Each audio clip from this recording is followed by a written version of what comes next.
ನಮಸ್ತೆ ಸ್ನೇಹಿತರೆ, ನಾನು ನಿಮ್ಮ ಪ್ರವೀಣ್. ಗುರುಭಕ್ತಿ ಯೂಟ್ಯೂಬ್ ಚಾನಲ್ಗೆ ಸ್ವಾಗತ, ಸುಸ್ವಾಗತ. ವಿವಾಹ ತಡೆ ನಿವಾರಣೆಗೆ ನಾನು ಇವತ್ತೊಂದು ಪರಿಹಾರವನ್ನು ಕೊಡ್ತಾ ಇದ್ದೀನಿ. ಅಂದರೆ ತುಂಬ ರೀತಿ ಪರಿಹಾರಗಳನ್ನ ಮಾಡಿರ್ತೀವಿ. ಜಾತಕ ರೀತಿ ಇತ್ಯಾದಿಗಳನ್ನ ನೋಡಿದಾಗ ಕುಜದೋಷ ಅಂತಾರೆ, ರಾಹುದೋಷ ಅಂತಾರೆ, ಶನಿ ಇದ್ದಾನೆ, ನಿಧಾನ ಆಗುತ್ತೆ ಅಂತಾರೆ, ಸೊ ಏನೇನೋ ಹೇಳಬಹುದು. ಸೊ ಇತ್ಯಾದಿ ಪರಿಹಾರಗಳನ್ನು ಮಾಡಿ ಕೂಡ ಪರಿಹಾರ ಆಗದೇ ಇರುವಂಥವ್ರು, ಅಥವಾ ವಿವಾಹ ತಡೆ ಇದೆ ಸರ್, ಏನು ತಡೆ ಇದೆ ಅಂತ ಗೊತ್ತಿಲ್ಲ, ಎಂಡಿಂಗ್ ಮೂಮೆಂಟ್ ತನಕ ಬರುತ್ತೆ, ಕಟ್ಟಾಗುತ್ತೆ, ಈ ರೀತಿ ಇದ್ದಂಥವ್ರು ಕೂಡ ಈ ಪರಿಹಾರವನ್ನು ಮಾಡಿ ನೋಡಿ. ಈ ಪರಿಹಾರವನ್ನು ಸೋಮವಾರದಿಂದ ಪ್ರಾರಂಭ ಮಾಡಬೇಕು. ಕಂಟಿನ್ಯೂ 7 ದಿನಗಳು ಮಾಡಬೇಕು. ಅಥವಾ ಸೋಮವಾರ 7 ವಾರಗಳು ಸೋಮವಾರಗಳಂದು ಈ ಪರಿಹಾರ ಮಾಡ್ಬೋದು.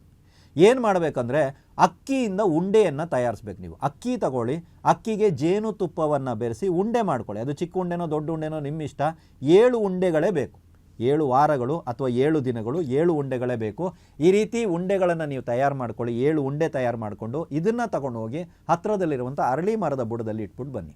ಇಡುವಾಗ ನಿಮ್ಮ ಸಂಕಲ್ಪಿತ ವಿಚಾರವನ್ನು ತಿಳಿಸಿ. ಇಂಥವರ ಮಗನಾದ ಇಂಥವರು, ಇಂಥವರ ಮಗಳಾದ ಇಂಥವ್ರಿಗೆ ಈ ಥರ ವಿವಾಹ ಇತ್ಯಾದಿಗಳು ದೋಷ ನಿವಾರಣೆ ಆಗಲಿ ಅಂತ ನೀವು ಬೇಡ್ಕೊಳ್ಳಿ. ನಿಮ್ಗೆ ಹೇಗೆ ಬೇಕೋ ಆ ಥರ ಬೇಡ್ಕೊಳ್ಳಿ. ಆದರೆ ಹೆಸರು ಹೇಳಿ, ಯಾರು ನೀವು ಏನಂತ ಗೊತ್ತಾಗಬೇಕಲ್ಲ, ಯಾರ ಮಕ್ಕಳು ನೀವು ಅಂತಾರೋ ಗೊತ್ತಾಗಬೇಕಲ್ವಾ. ಸೊ ಅದನ್ನು ನೀವು ಹೇಳಿ 7 ಉಂಡೆಗಳನ್ನು ಒಂದು ಅರಳಿ ಮರದ ಹತ್ರ ಇಟ್ಟಿದ್ದೀರಾ ಸೋಮವಾರ ದಿನ, ಆಯಿತಾ. ಅದಾದ ನಂತರ ನೆಕ್ಸ್ಟ್ ಸೋಮವಾರ, ಸರ್ ನಮ್ಗೆ ಡೈಲಿ ಮಾಡೋಕ್ಕಾಗಲ್ಲ ಅಂದರೆ ನೆಕ್ಸ್ಟ್ ಸೋಮವಾರ ಮಾಡ್ತೀರಾ.